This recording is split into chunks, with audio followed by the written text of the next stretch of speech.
来！起来！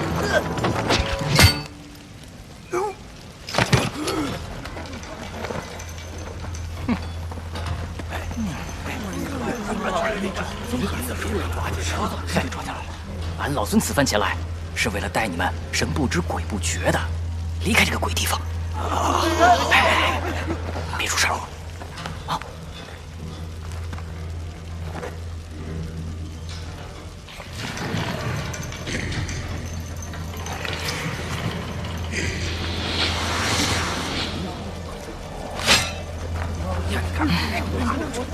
不有事吧？这怎么着啊？这谁？还能这么搞？赶紧跳啊！跳啊！这么搞谁敢跳啊？来，让开！好了，看我的！跳！这安不安全？要不每天做个示范？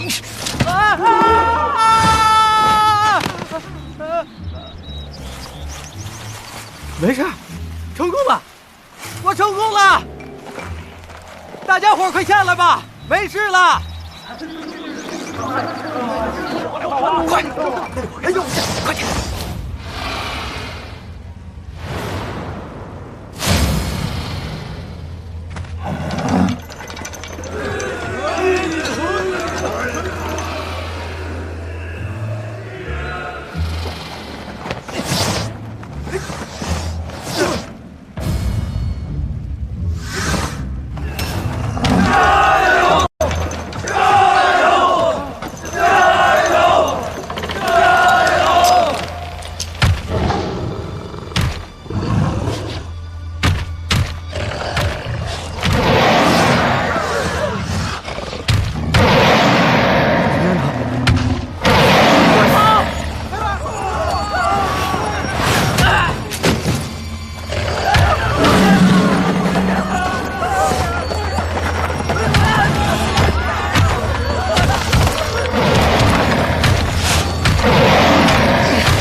算是大功告成。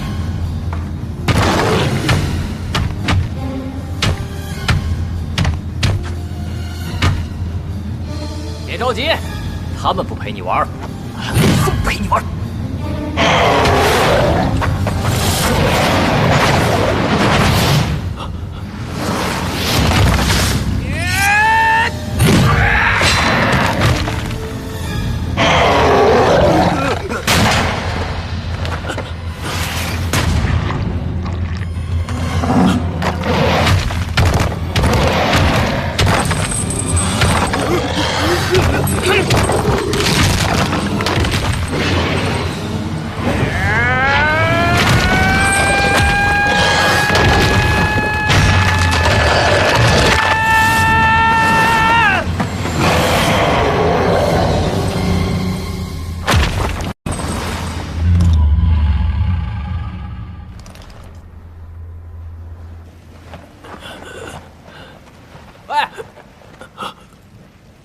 说你呢？他们都走了，你怎么还不走啊？我不能走，我得留在这儿。留在这儿？哎，你不会是刚刚被吓傻了吧？去！哎，乖，走！哎呀，你别管我，我走不了。我才懒得管你呢！走！哎呀！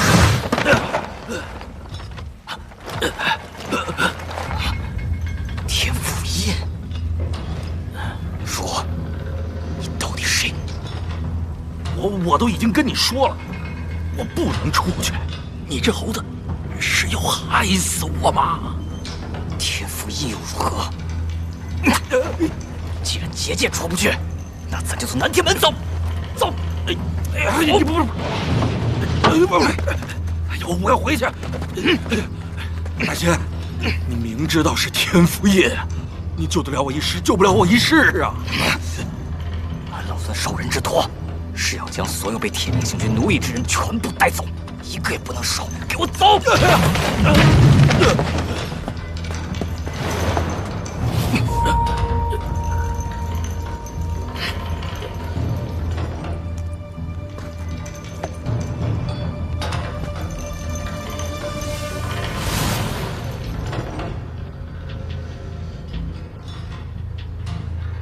二郎，大胆妖猴，天威浩荡，岂容你在此轻易冒犯？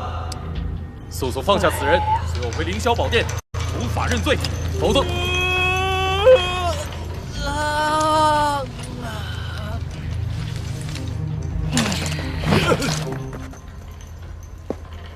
说来说去，还是那几句台词，听都听烦。不就是打个架吗？哪有那么多废话？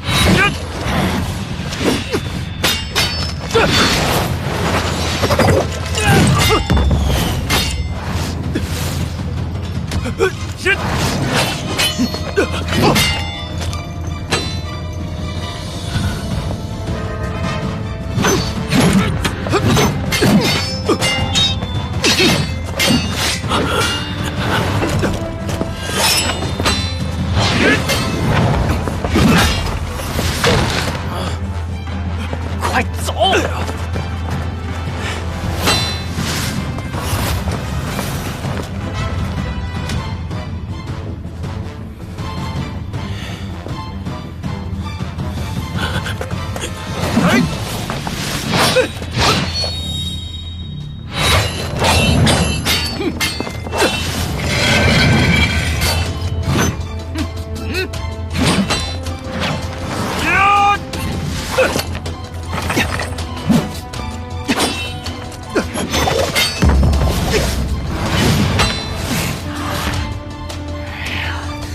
真是难缠。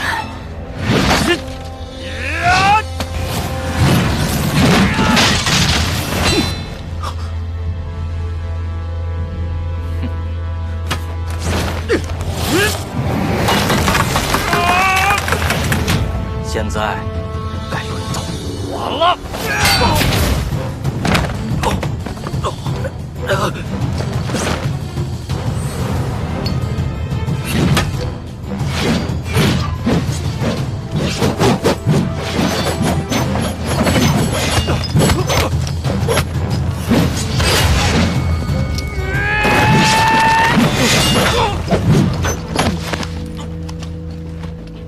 二郎，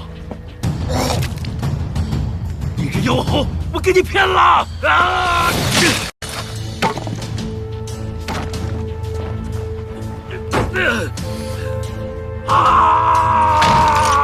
哎，你想干什么呀？别闹了，行不行？走了。哎呀，走了！你们谁都不许离开！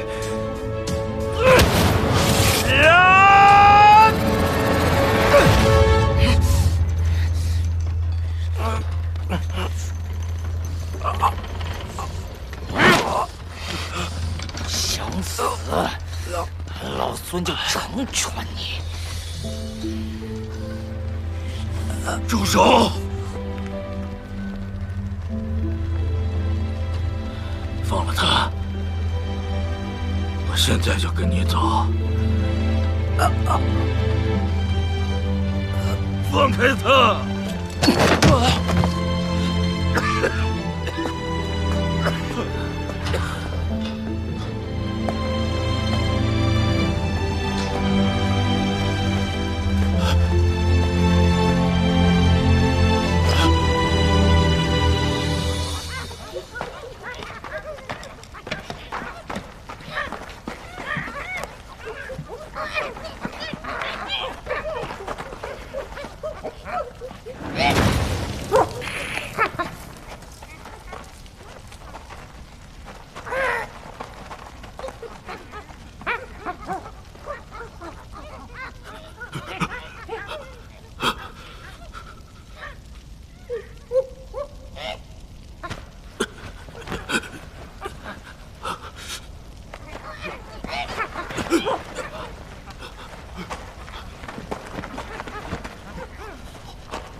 俺老孙曾听闻过一件趣事，说是那天上玉帝的妹妹云华仙女，暗自跟人间的一介穷书生私会。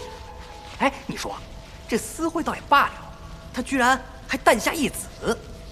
哎，后来呀，这云华仙女自知羞愧难当，独自去那桃山逍遥自在，却空留下夫君和儿子，在天庭受苦。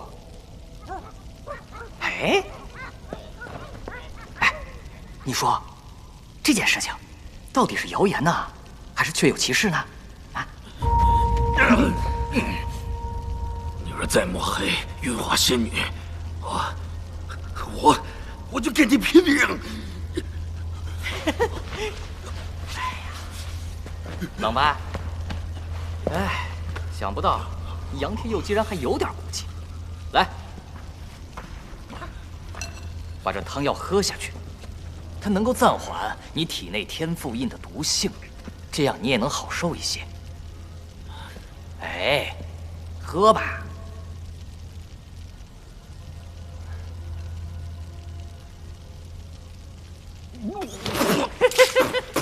这什么鬼东西啊！这可是俺老孙的童子尿。哎，有没有觉得你现在体内热流涌动，已经舒服多了？你什么你？俺老孙这是在救你的命。救我？你有什么本事？哼，你可别看不起猴子。虽然我解不了你身上的天赋印，但是我知道谁能够解得了它。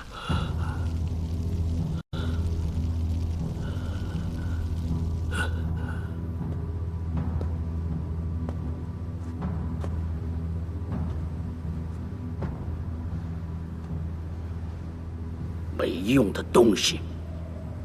身为天庭守门，居然让那猴子带着犯人从眼皮子底下逃走。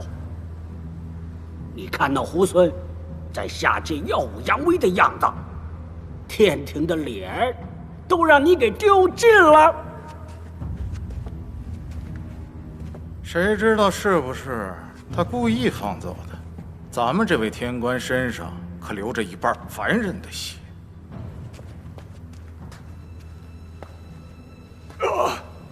秉行君，老朽愿带天兵去往那花果山，与那破猴一战，扬我天威，望行君恩准呐！哎，大哥，是不是得肺痨了？不碍事，不碍事。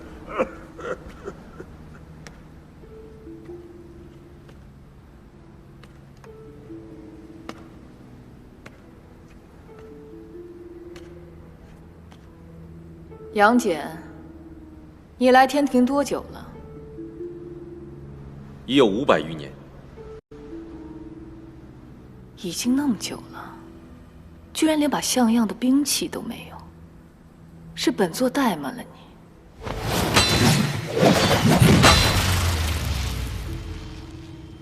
你的生父曾犯下天地难容的大罪，众神慈悲为怀，命他在绝求之域勤劳体修，积善消业。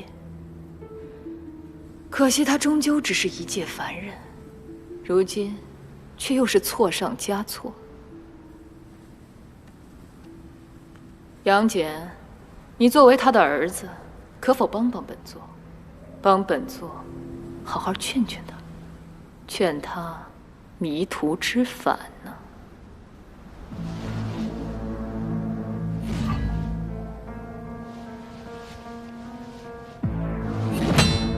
若那妖猴此番还想阻拦，如今的你，凭着手中的3尖2刃刀，已可与他一战。属下定不负星君所托。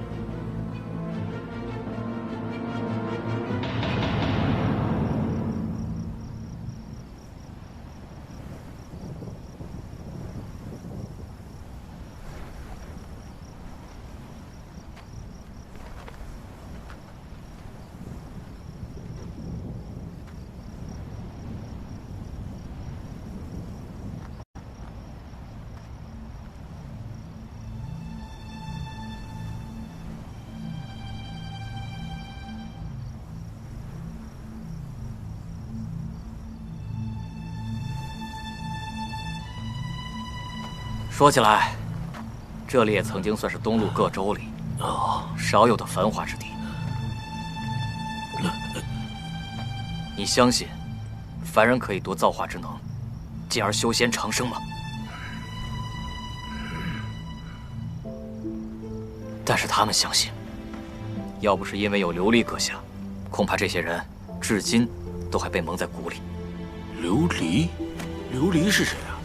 他本为铁面星君的人格所在，与之互为一体。由于不满自己神格的所作所为，故而在那场诸神之战化身为琉璃，与自己的神格兵戎相见。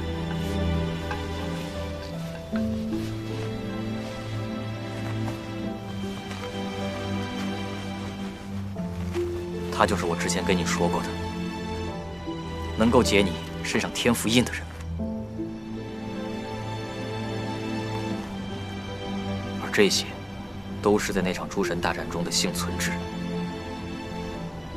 百年以来，他们因为体内怨气积累，久居不散，故而化作夜妖。后又在此等候百年，为的就是有朝一日，能够有人从铁面星君的手里把他们的亲人给救回来。我明白了，所以你不辞辛劳到天庭上去解救我们，就是这个原因吧？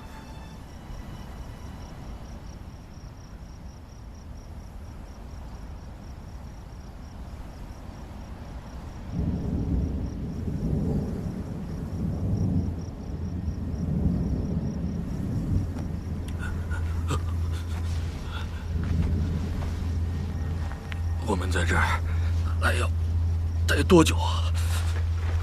我快撑不住了。你急什么？要不，俺老孙再给你来一泡猴尿，让你驱寒？不，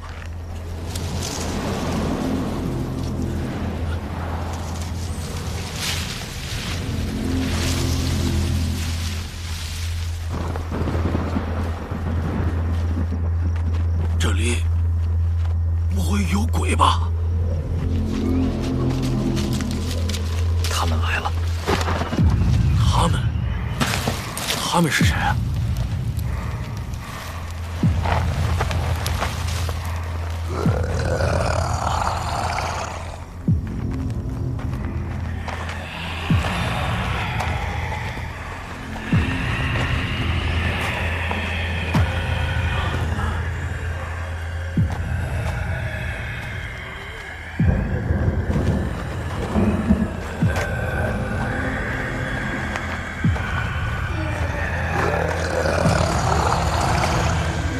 妖怪，妖怪呀！都是妖怪，妖怪，妖怪！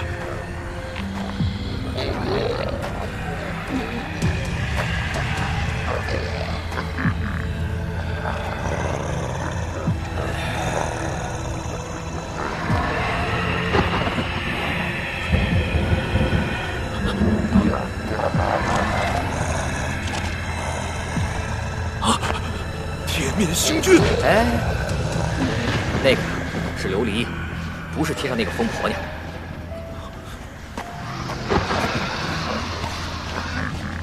琉璃姐姐，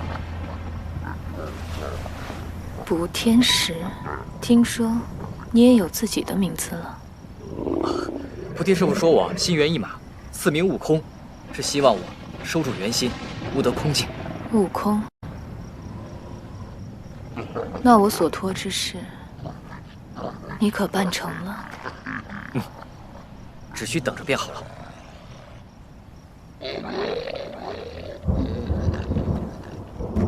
啊，此人与青崖村同命相连，如今却命在旦夕，还望琉璃姐姐能够出手相助。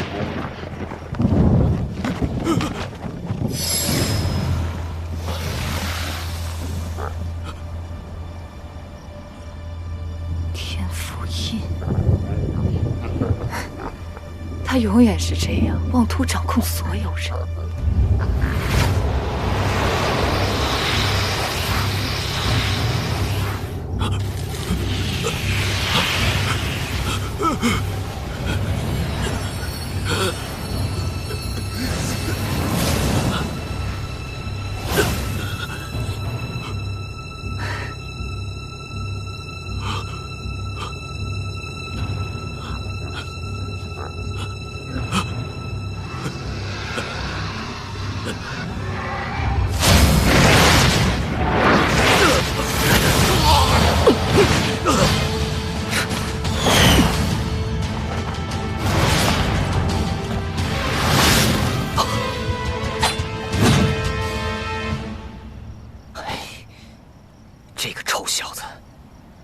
来晚不来，偏偏这个时候来。二郎，你看，解开了，我的天赋印终于解开了。胡闹！我还以为是谁回来了，没成想，竟是一个小小的天兵。此人是为了他的父亲而来，对青崖并无恶意，阁下不必与他一般计较。你且看看他的样子，像是要放过我们吗？多年之前，你率青崖众生对抗天庭，星君念及旧情，放你一条生路。可你已经不知悔改，怎样？沦为夜妖。我说的没错吧？今天我正好要捉拿妖猴，顺便把你一网打尽。住手！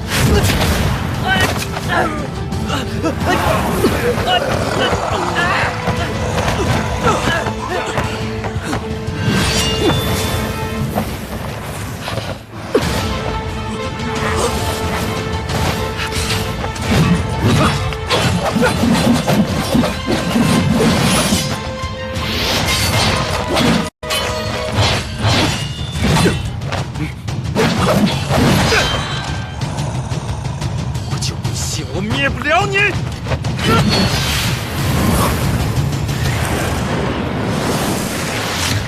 这3尖2刃刀可伤不了我。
原来连你自己也不知道。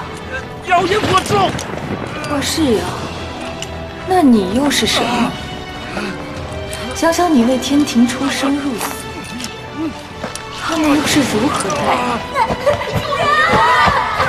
你？你的母亲，她把你生下来，却又像野草一样把你丢掉。你愿被压在桃山之下，也不愿意见你父子2人一面。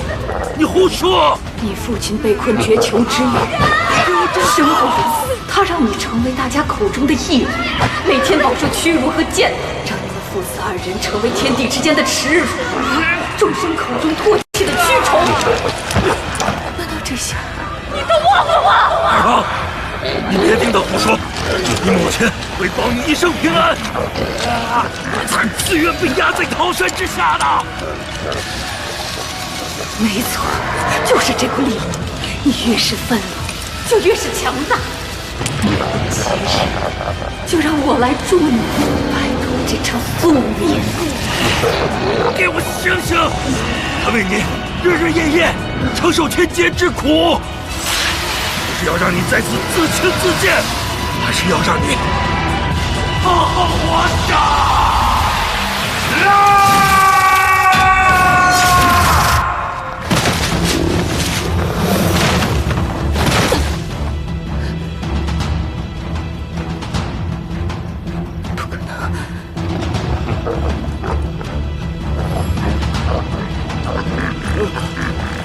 郎，没事吧？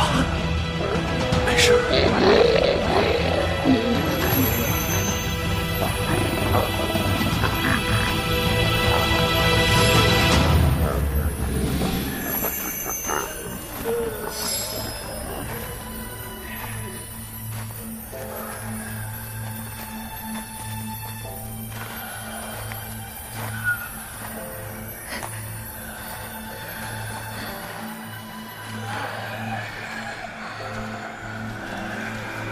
月球之域的百姓，他们回来了。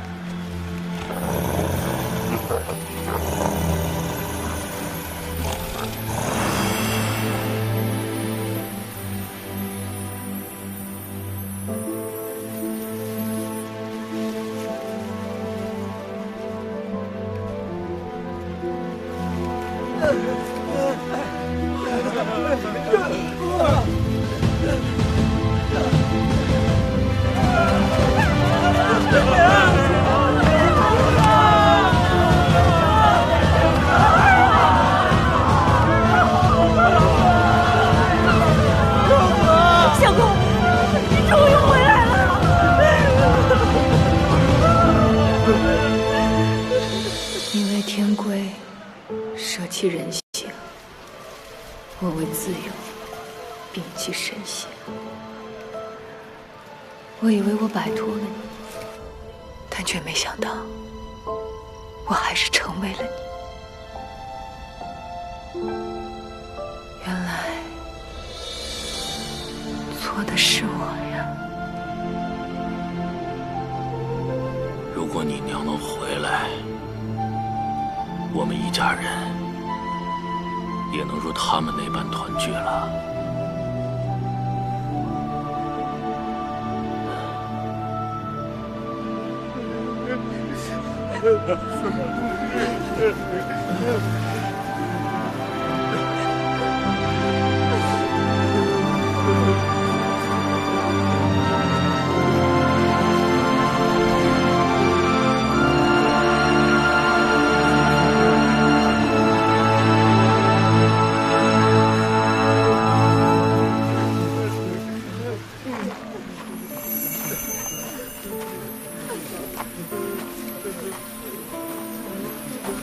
保住我！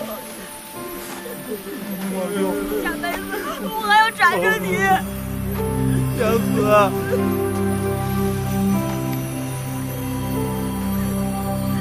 我还能倾家倒地。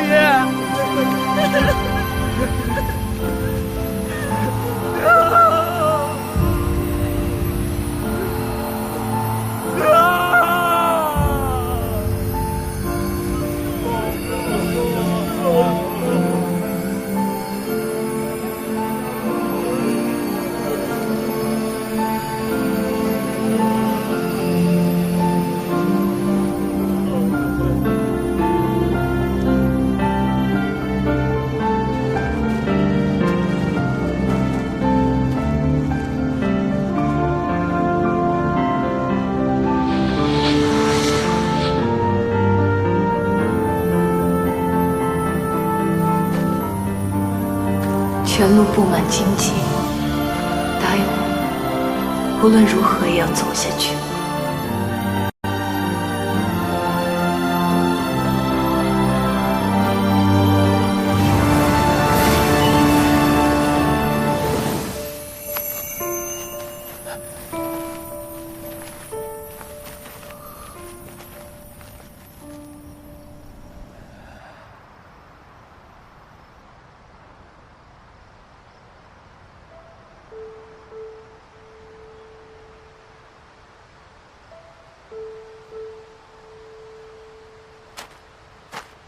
唉，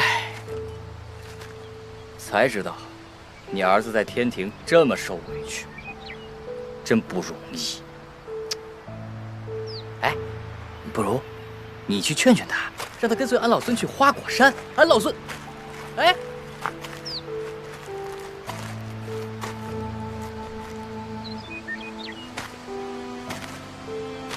二郎，不逃了。把我送回天庭吧。好不容易才逃出来，干嘛想回去？是我拖累了你母亲，我不想再拖累你了。儿子，把我交给天庭吧。不知道咱们家的树屋还在不在？什么？你还记得回家的路吗？记得，记得，我记得。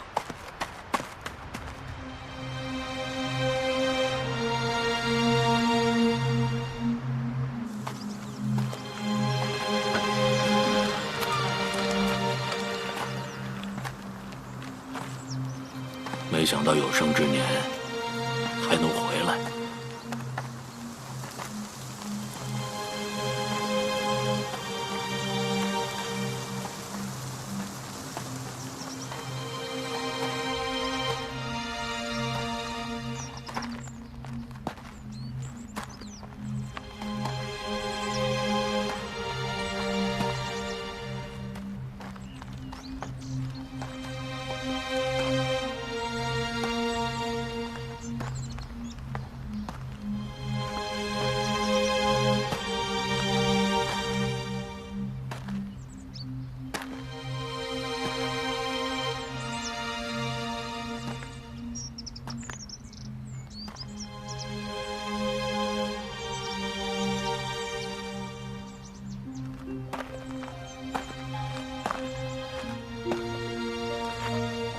你小时候啊，特别喜欢哭，你娘亲就拿这个风车哄你，你看着它转呀转的，没想到一眨眼的功夫，你都这么大了。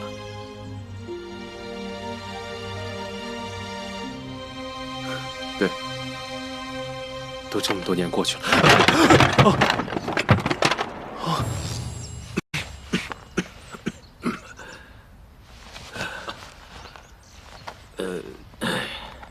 应该还能修的吧？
条件有限，今晚啊，先对付一顿。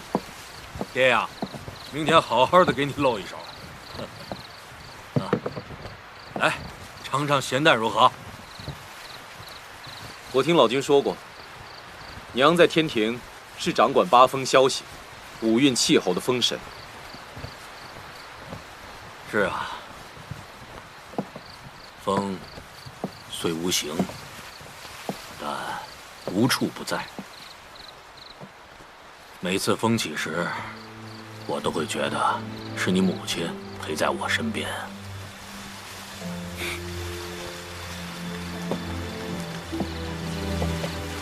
哼，我终于明白为什么娘会看上你了。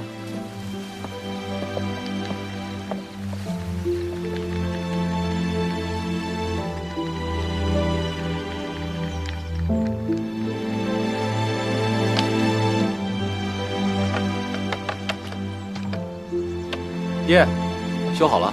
哎，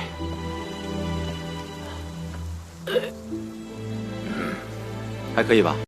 啊，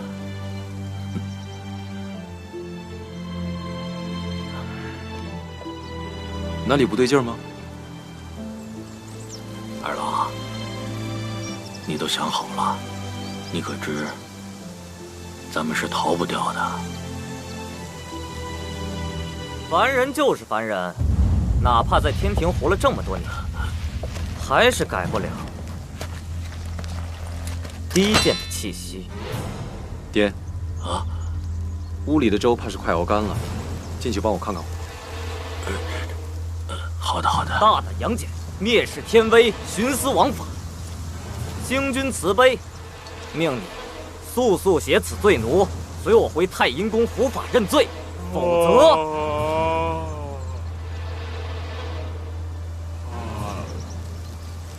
原来是这种感觉啊！果然好啰嗦。正好，早就看你小子不顺眼了。哎，打归打，你要是敢把我院子里的东西打烂的话，我可绝对饶不了你啊！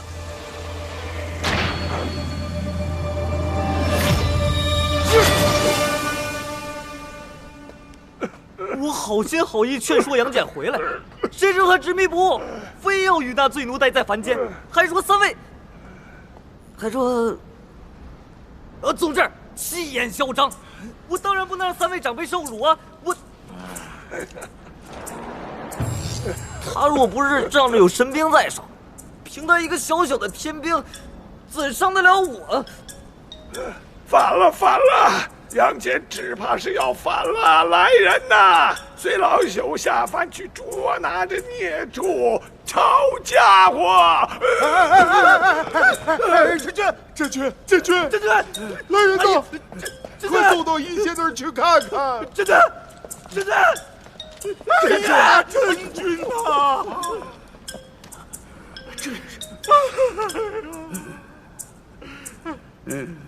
你说，老君他一向公允秉正，怎么教出杨戬这个离经叛道之徒？这要是传出去啊，老君的颜面何在呀？老君和二郎本无师徒之名，是二郎不长进，这不怪老君。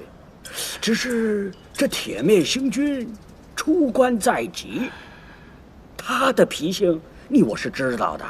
此事若是让星君大人知道了，二郎恐是在劫难逃啊！二位声再大点儿，老夫耳背，听不出你们话里有话。也罢，待老夫亲自下凡走一趟。老君留步啊！这杨戬是自家孩子，这前边路长着呢。这孙悟空可是个外人，而且他犯下了大忌。咱们可给自家孩子留一个在铁面星君面前赎罪的机会呀！老夫自有分寸。好，真是公平。二郎啊，你这么单肩背这个箩筐不行啊！怎么了？会把肩膀背坏了。你就别管我了，我就爱这样背。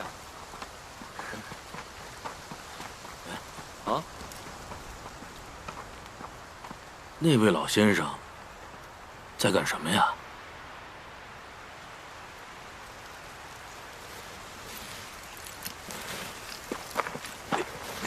老人家，您在干什么呀？需不需要我们帮忙啊？几年前，我偶遇这条小鱼儿，甚是喜欢，把它养在水缸之中，日日以谷物为食，悉心照料。却不想，它长大之后竟对外面的世界心存念想，总想找机会离开。小鱼啊，小鱼，你只知道外面的世界好，却不知道你离开了水，只是死路一条啊！我来帮你吧。爹，你腿脚不便，早点回家吧。老人家我来帮就好。这样也好啊，免得他伤心失神，再出什么差池啊！老人家，您节哀啊！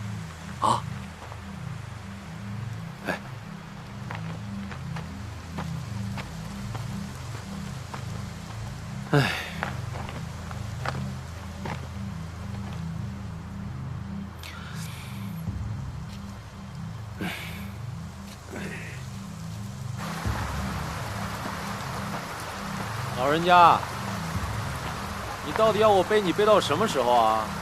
哎呀，你背我这一点就嫌累了，也不想想小的时候是谁整天把你背在身上。怎么着？如今有了老爹，就不要老君了吗？哎，老君啊，我既然把我父亲带到这里来了，就不准备再回到天庭去了。我更加不会让我的父亲回到那个暗无天日之处。杨戬啊，杨戬，你当真要做那个可死的鱼吗？或许对于他们来说，就算是稍纵即逝的自由，也总比一辈子关在那个小小的水缸当中要宝贵得多。自由？哎，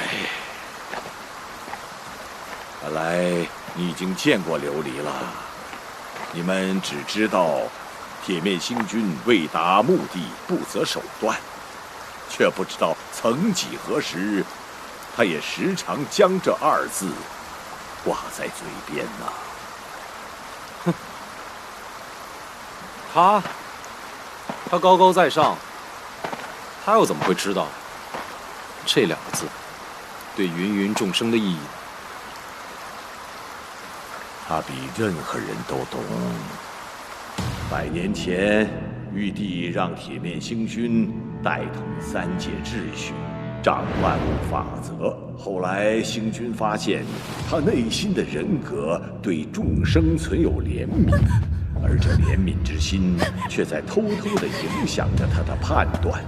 于是，他决定留神格，舍人意。自此，才有了你眼中这位杀伐果断的铁面星君。怎料那被抛弃的人格流落凡间，以自由之名化身为众生拥戴的琉璃，对抗自己的神格铁面星君。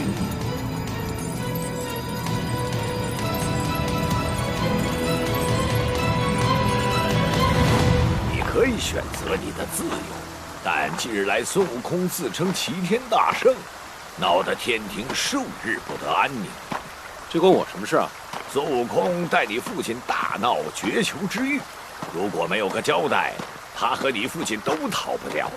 你了解铁面星君，他是不会放过你父亲，为此善罢甘休的。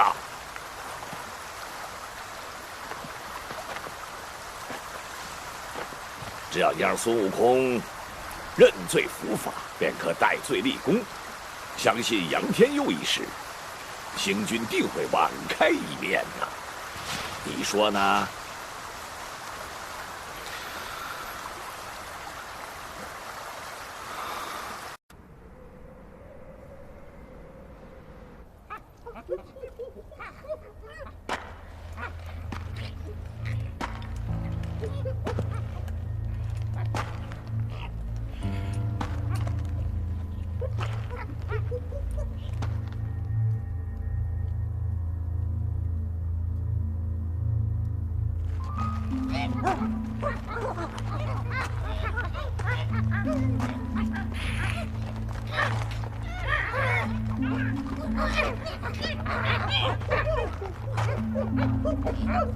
孩儿们，此人与我是旧相识，孩儿们都散了吧。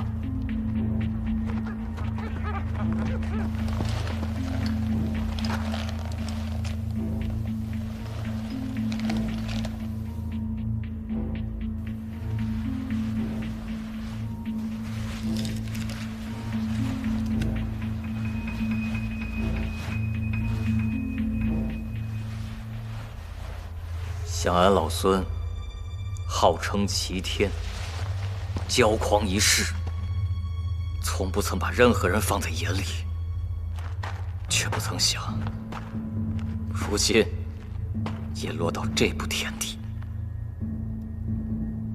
杨戬，你今日前来，可也是和铁面星君一样来取俺老孙的性命？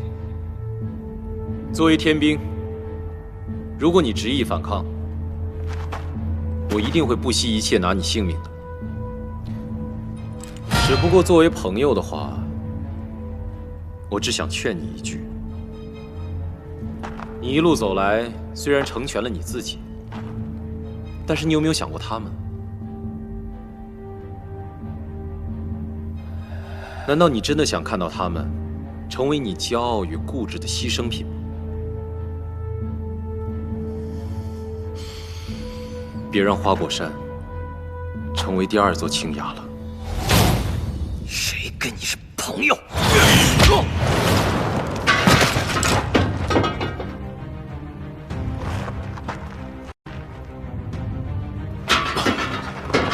拿起武器！你们这些臭神仙，少在俺老孙面前装孙！你只是喊罢了，你在喊你自己，连区区的花果山都保护不了。你给我闭嘴！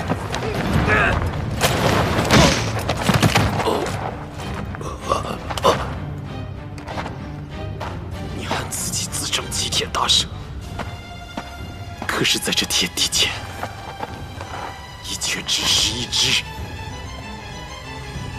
无人在意的石猴。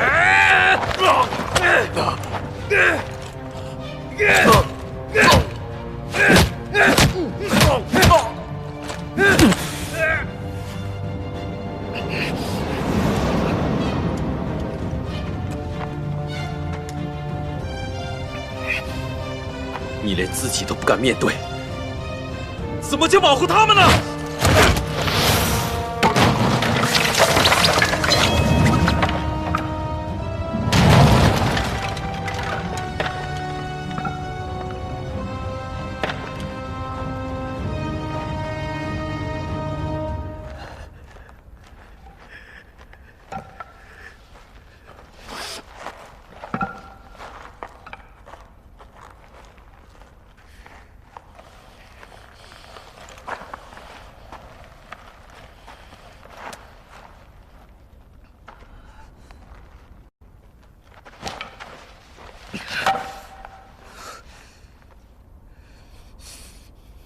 跟我回去吧，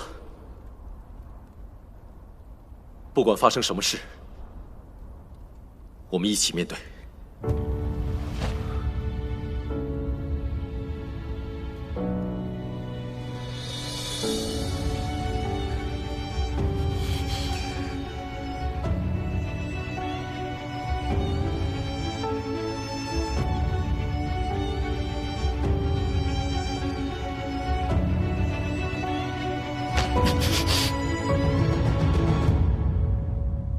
杨戬，你奉星君法旨下凡，却因留恋凡间，误入歧途。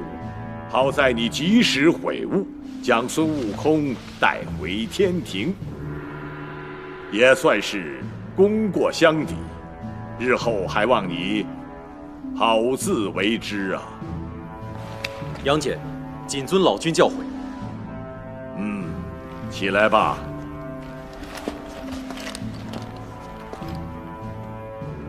悟空，你目无法纪，屡犯天条，创下诸多祸事，你可知罪？俺老孙既然来了，就能接受所有的处罚。你行迹恶劣，本该严惩，但天恩浩大，念你乃女娲补天之时所化，身负天地灵气。只要你潜心养马500年，日日忏悔思过，便可将功补过。你可愿意接受？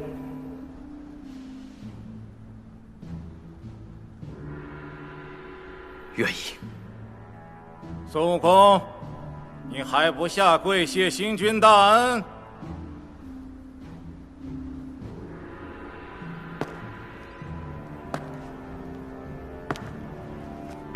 俺老孙早就说过，此生不归任何人。你这泼猴，天兵天将何在？拿下！不必了。悟空，星君大度，不与你计较，还不快去御马监！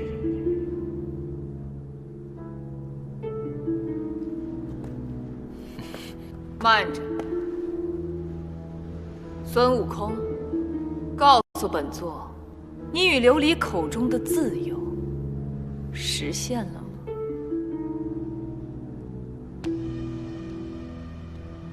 带他上来。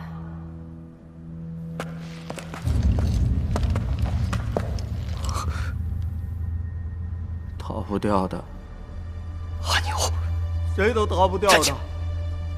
我们有生有世，都要被困在这绝秋之域里头。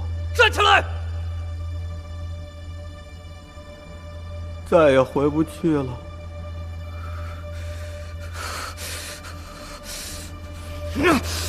我就知道，从一开始你就没打算放过我们。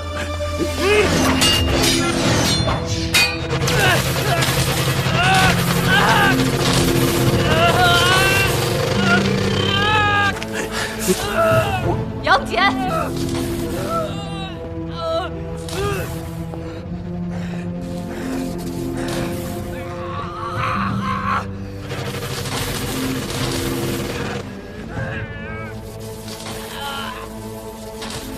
杨戬，我知道，这些年来你一直被这非人非神的身份困扰着。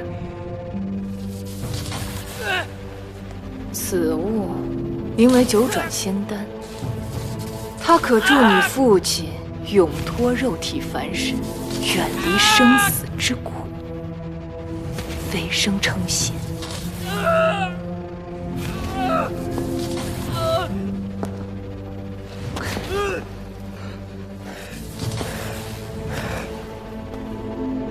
杀了他！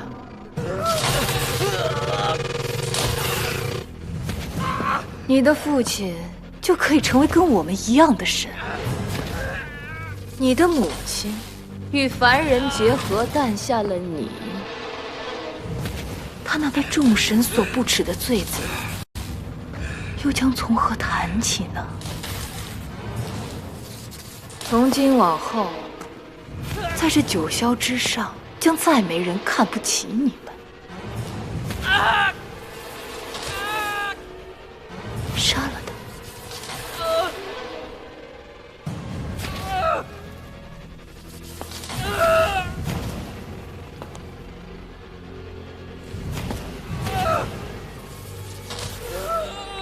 我从小到大都遭众人白眼，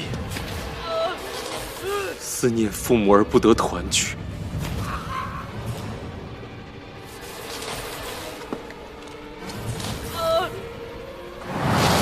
你的路算是走完了，可是我的路，我要继续走下去。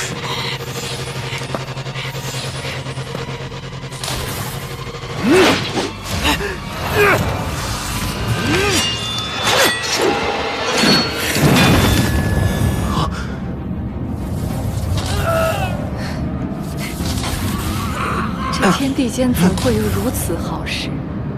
凡人永远都只是凡人，不可能成神。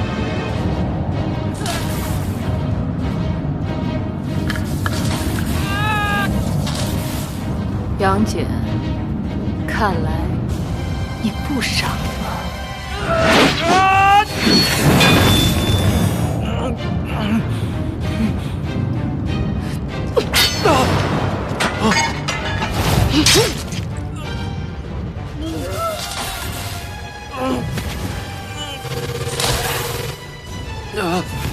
明明可以成神，为什么要自寻死路？因为有些东西你能舍掉，可我舍不掉。老君，交给你了。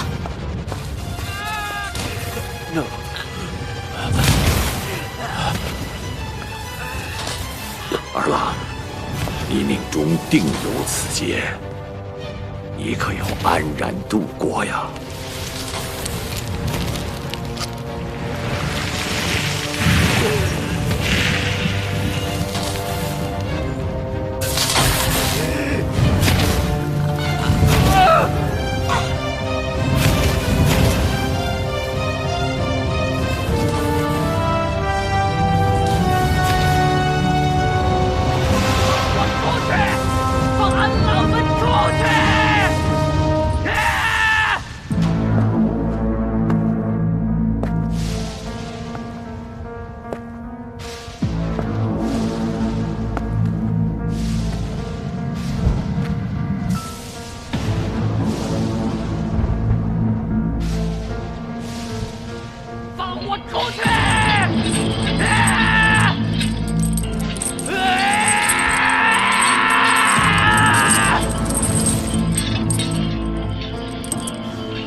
这就是他与天作对的下场。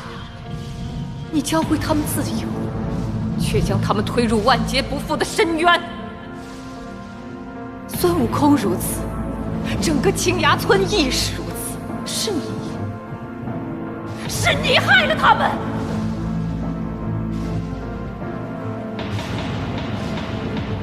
我没有错，错的是你。我没有错，我一点错都没有，是你害了他们，是你的错。今日我便引9天玄雷将这泼猴形身俱灭。我要让这三界明白何为秩序，我让这众生不敢妄动痴念，我让这万物再无放肆可言。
你怎么了？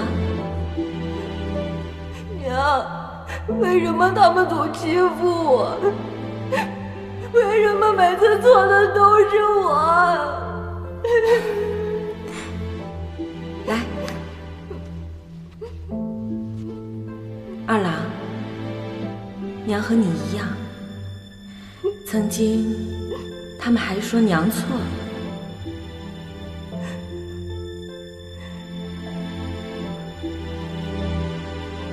乌兰呢？后来娘就有了你呀。你让娘成为了天底下最幸福的人。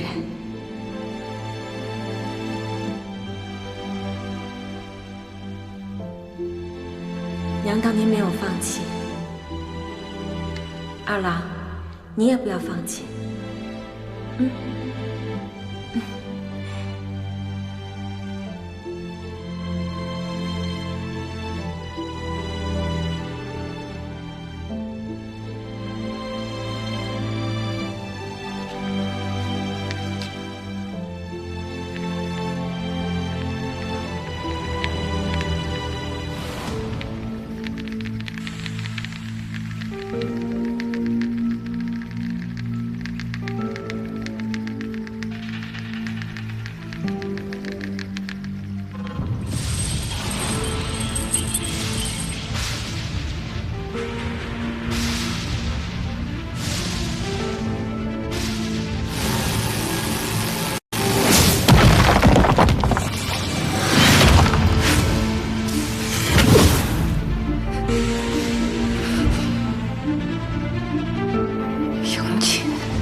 怪本座一时疏忽，竟让你这孽障开了天眼。铁面星君，神性和人性本该共存，两者缺一不可。可你身兼仙职，却连自己都接纳不了，又如何接纳众生呢？一派胡言！凡人如草芥，死不足惜。只有神，才是这天地间至高无上的存在。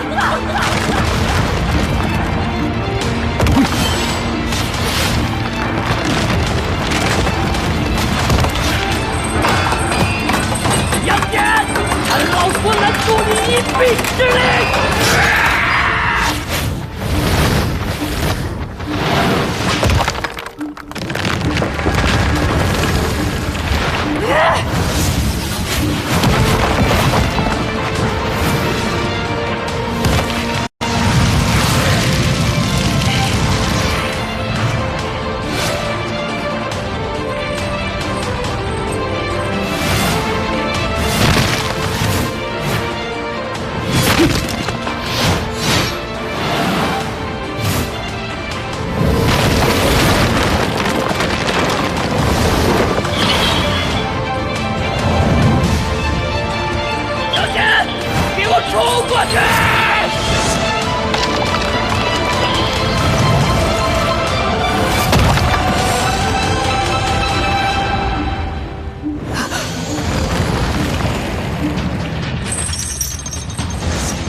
天庭无道，是也而非。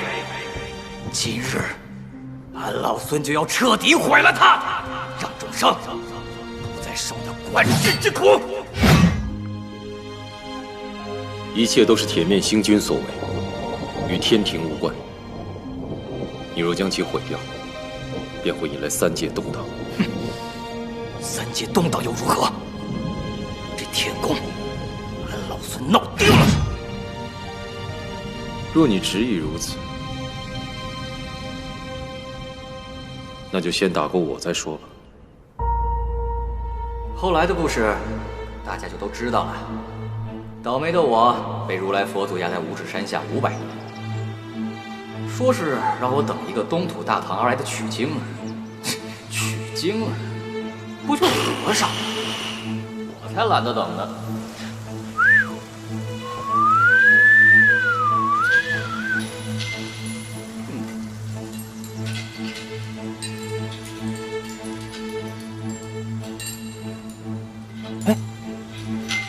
喂，是你吗？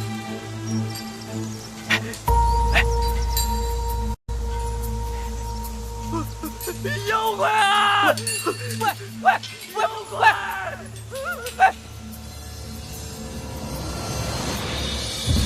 还有杨戬，哦不，现在大家都管他叫二郎神。他嘛，还是老样子，不过身边多了一条狗。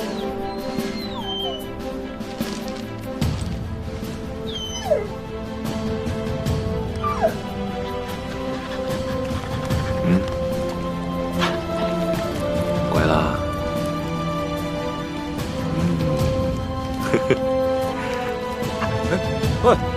喂，你去哪儿啊？等等我啊！